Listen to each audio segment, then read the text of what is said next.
Praise the lord. Good morning. ప్రభువైన యేసుక్రీస్తు శుభనామంలో మీ అందరికీ వందనములు.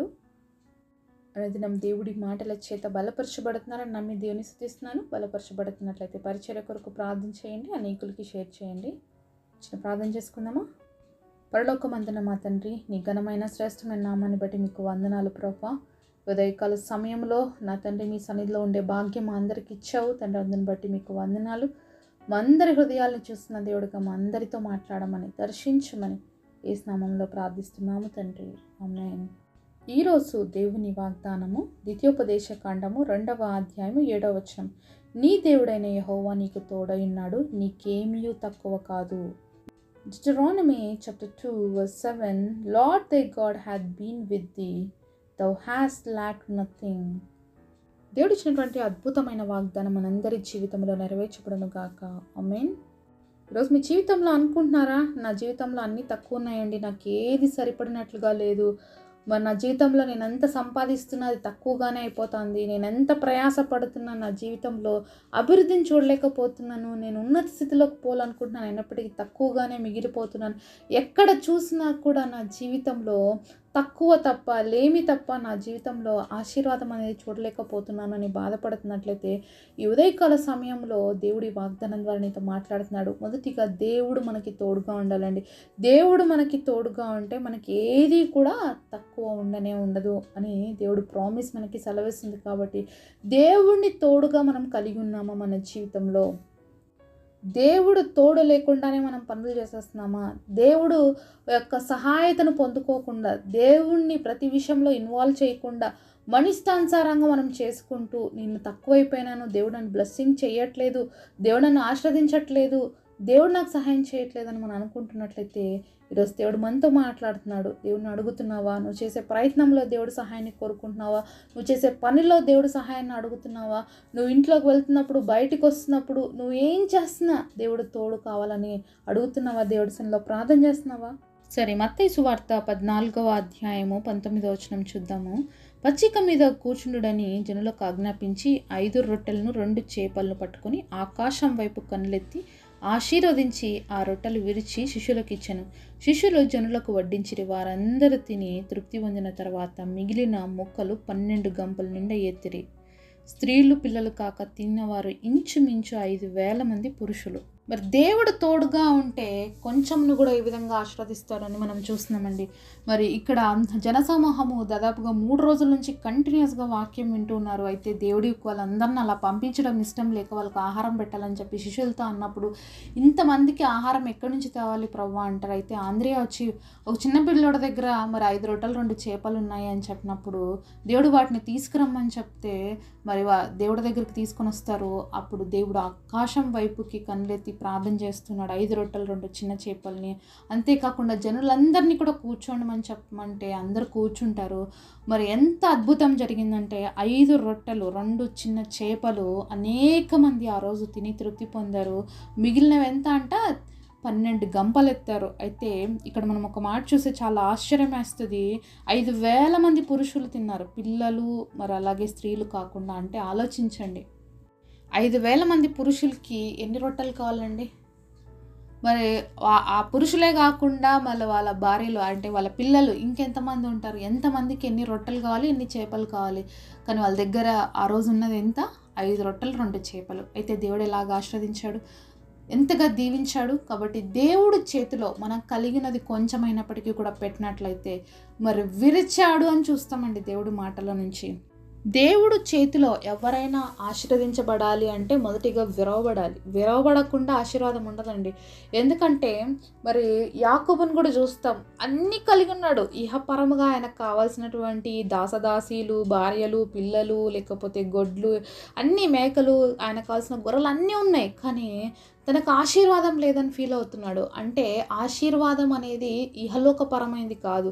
ఎందుకంటే యాకోబు పేరు మోసగాడని అర్థం ఇస్తాంది. అది ఎంతో నోచుకుంటున్నాడు యాకోబు. అయితే యొబ్బేకు రేవు దగ్గర దేవుడితో పోరాడుతూ వచ్చాడు. ఆ రోజు దేవుడు అతని యొక్క తొడలో ఉన్నటువంటి తుంటి నరాన్ని విరగొడతాడు. దేవుడికి యాకోబుకి పోరాటం జరిగినప్పుడు. అయినప్పటికీ కూడా యాకోబు దేవుణ్ణి ఏమాత్రం విడిచిపెట్టాడు. ఒకసారి ఆదికాండము 32వ అధ్యాయము 25వ వచనం చూద్దాం. తాను అతన్ని గెలవకుండుట చూచి తొడ గూటి మీద అతన్ని కొట్టెను. అప్పుడు అతడు ఆయనతో పెనుగులాడుట వలన యాకోబు తొడ గూడు వలిసెను. ఆయన తెల్లవారుచున్నది గనుక నన్ను పోనిమ్మనగా అతడు, నీవు నన్ను ఆశీర్వదించితే గాని నిన్ను పోనీయనెను. కాబట్టి ఇంత పెనుగులాట జరిగిందనమాట దేవుడికి యాకోబుకి. యాకోబు దేవుడిని అస్సలు విడిచిపెట్టలేదు. నువ్వు ఆశీర్వదిస్తే తప్ప నేను నిన్ను విడిచిపెట్టను అన్నప్పుడు చూసాం కదా, మరి తొడ గూడిపైన కొట్టినప్పుడు ఆ యొక్క మరి అక్కడ ఆయనది ఆ బోన్ అనేది మూవ్ అయిపోయి తర్వాత నెక్స్ట్ డే కుంటుకుంటూ నడిచినట్లుగా కూడా చూస్తామన్నమాట. అక్కడ విరవబడ్డాడు యాకోబు. విరవబడినప్పుడే యాకోబు పేరు ఇజ్రాయెల్గా మార్చబడింది. అలాగే 5 రొట్టెలు 2 చిన్న చేపలు విరవబడినప్పుడు అనేక మందికి పంచిపెట్టబడ్డారు. 5,000 మంది పురుషులు తిన్నారు, మరి స్త్రీలు పిల్లలు కాక. అంత గొప్ప ఆశీర్వాదాన్ని చూస్తున్నాం. కాబట్టి ఈరోజు నీ నా జీవితంలో దేవుడి చేత మనం విరవబడితే తప్ప మనలో ఆశీర్వాదం రాదండి. మరి విరవబడితే తప్ప దీవెన అనేది మనం చూడలేము. ఎందుకంటే ఒక రొట్టె విరవబడింది, అనేక మందికి ఆశీర్వాదకరంగా మార్చబడింది. యాకోబు విరవబడ్డాడు, మరి అనేకులకి ఆశీర్వాదకరమైన తండ్రిగా మార్చబడ్డాడు. కాబట్టి ఈరోజు మన జీవితంలో కూడా మనము విరవబడేటువంటి స్థితిలో వచ్చినప్పుడు తప్పకుండా మన జీవితంలో ద్వారా దేవుని మహిమపరచగలుగుతాము, ఆశీర్వాదాన్ని కూడా చూడగలుగుతాము. మరి గోధుమ పిండి ఏ విధంగా అయితే దంచబడకుండా, అది పౌడర్ చేయబడకుండా రొట్టె అవ్వదో, అలాగే క్రైస్తవులుగా ఒక దేవుని బిడ్డలుగా మన జీవితంలో మనం కూడా విరవబడకుండా మన జీవితంలో కూడా ఆశీర్వాదం రాదనమాట. ఇప్పుడు గోధుమ విత్తనాన్ని తీసుకుపోయి మనము భూమిలో నాటామనుకోండి, మరి ఒక్క గోధుమే వస్తుంది మనకి. మళ్ళీ మనం ఒక్కటే నాటాం కాబట్టి ఒక్కటే వస్తుందా? మనం ఒక విత్తనం వేస్తే ఒకటే వస్తుందా? కాదు కదా. ఒక విత్తనంలో నుంచి ఒక చెట్టు వస్తే ఆ ఒక్క దాంట్లో నుంచి ఎన్నో గోధుమ గింజల్ని మనం పొందుకుంటాం. అయితే ఆ ఒక్క గింజ నాటబడినప్పుడు భూమిలోకి పోయినప్పుడు ఒక అంధకారం లాంటి ఫీలింగ్ అనమాట. అక్కడ ఏమీ వెలుగు ఉండదు కదా విత్తనం లోపల నాటబడినప్పుడు. అలాగే మన జీవితాల్లో చాలాసార్లు అంధకారంగా అనిపిస్తుంది అనమాట. అరే ఏంటి నా పరిస్థితి, చచ్చిన స్థితిలో ఉన్నాను ఏంటి నేను అని మనం కూడా చాలాసార్లు బాధపడుతాం. ఆ గోధుమ గింజ కూడా అలానే అనుకుంటుంది అనమాట చాలాసార్లు. అయ్యో ఏంటి నేను, నా పరిస్థితి ఏంటి, ఎంత బాగా ఎండలో నేను పిండిలాగా మార్చబడి ఒకరికి అవసరం రొట్టెలో పనికొచ్చేది నన్ను ఈ యొక్క భూమిలో పెట్టేసినారేంది, చీకట్లో అంధకారంలో ఉన్నానేంది అని బాధపడుతుంది. అయితే ఎప్పుడైతే దానిలో నుంచి ఆ మొలక వస్తుందో, అది బయటకు వచ్చినప్పుడు అనేకమైనటువంటి గింజలను ఇచ్చినప్పుడు అప్పుడు అర్థమవుతుంది అనమాట దానికి, ఓహో అందుకేనా నేను కొద్ది రోజులు అంధకారంలో ఉండాల్సి వచ్చింది అని. అలాగే ఈరోజు నీ జీవితంలో కూడా నువ్వు అంధకారమైనటువంటి పరిస్థితుల గుండా వెళ్తుంటే దేవుడు నిన్ను దాచిపడుతున్నాడు. ఒక రోజు నిన్ను బయటికి తెస్తాడు. ఏ విధంగా గోధుమ ఆ యొక్క మొలక బయటకు వచ్చి మరి గింజలు కలిగి ఉంటుందో, అలాగే మనం కూడా కొద్ది రోజులు దాగి ఉన్నప్పుడు, కొన్నిసార్లు అంధకారమైనటువంటి పరిస్థితుల గుండా వెళ్ళినప్పుడు దేవుడు ఒక రోజు మనల్ని కూడా బయటకు తీస్తాడు. అప్పుడు ఫలభరితమైనటువంటి జీవితాలను ఇస్తాడనమాట. అయితే దేవుడు తోడు మనకి ఉండాలి. ఇప్పుడు గోధుమ గింజ చాలా విత్తనాలు విత్తుతుంటామండి, అన్ని విత్తనాలు వస్తాయి, కొన్ని చచ్చిపోతాయి లోపల పోయిన తర్వాత బయటికి రావు. కాబట్టి మనం అలా ఉండకూడదు అనమాట. కొన్నిసార్లు పోరాటంలో, ఆత్మీయ పోరాటంలో చాలామంది మరణిస్తూ ఉంటారు. అంటే పరిస్థితుల్ని జయించలేక సాతానికి లొంగిపోయి సాతాను కబంది హస్తాలు చిక్కుకుపోతుంటారు. మరి కానీ పోరాటం జరగాలి. ఆ విత్తనంలో నుంచి ఆ మొలక అనేది బయటికి రావాలి. ఎప్పుడైతే ఆ మొలక బయటికి వస్తుందో అప్పుడే అది ఫలిస్తుంది. అలాగే మన జీవితంలో కూడా ఆ మొక్క రావడానికి మనం పోరాటం చేయాలి. అప్పుడే మనం బయటికి ఫలించేటువంటి అనుభవంలోకి వస్తాం. అయితే ఈ ఫలించేటువంటి అనుభవంలోకి మనకు రావాలి అంటే దేవుడు తోడు అనేది ఉండాలి. దేవుడు ఇస్తేనే కదా అండి మనం విత్తనాలు వేస్తాం. ఆ మొక్కను బయటికి తీసుకురాగలుగుతారా? ఎవరైనా కానీ, ఫార్మర్ కానీ ఎవ్వరం తెలియదు, మరి దేవుడు ఇస్తేనే వస్తుంది. కాబట్టి అలాగే మన జీవితంలో అభివృద్ధి కావచ్చు, దేవుని ఆశీర్వాదం కావచ్చు, దేవుడిచ్చే ఐశ్వర్యం కావచ్చు, ప్రతి ఒక్కటి దేవుడిస్తేనే మనం పొందగలుగుతాం. మనంతగా మనం ఏది కూడా పొందుకోలేము. విరవబడేటువంటి పరిస్థితిలో ఉన్నావేమో, నువ్వు చాలా పెయిన్ఫుల్ సిచ్యుయేషన్స్ గుండా వెళ్తున్నావేమో, అంధకారమైనటువంటి పరిస్థితులు ఏ విధంగా విత్తనం ఫీల్ అవుతుందో అలా నువ్వు కూడా ఫీల్ అవుతున్నావేమో. అయితే దేవుడు నీకు తోడైనాడు, నీకు ఏది కూడా ఆయన తక్కువ చేయడు. తప్పకుండా నీ జీవితంలో గొప్ప అభివృద్ధిని ఇస్తాడు, గొప్ప ఆశీర్వాదాన్ని ఇస్తాడు. వేచి ఉండు దేవుడు గొప్ప కార్యాల కోసం, కనిపెట్టుకొని ఉండు. అలాగే ఏ విధంగా చిన్న బాలుడు మరి ఇంతమంది సమూహానికి నా చిన్న రొట్టెలు ఏమైతాయిలే అని ఒకటే తినేసి ఉంటే ఆ రోజు ఆశీర్వాదం ఎవరికి వచ్చేది కాదు. అంతేకాకుండా ఇంక నాకు ఇంత సంపద ఉందిలే, ఇంక నేనెందుకు మరి దేవుడికి ప్రార్థన చేయాలో, లేకపోతే దేవుడు నా పేరు ఎందుకు మార్చుకోవాలని యాకోబు అనుకేంటి ఇంత ఆశీర్వాదకరంగా ఇస్రాయేల్ ఉండేవాళ్ళు కాదు.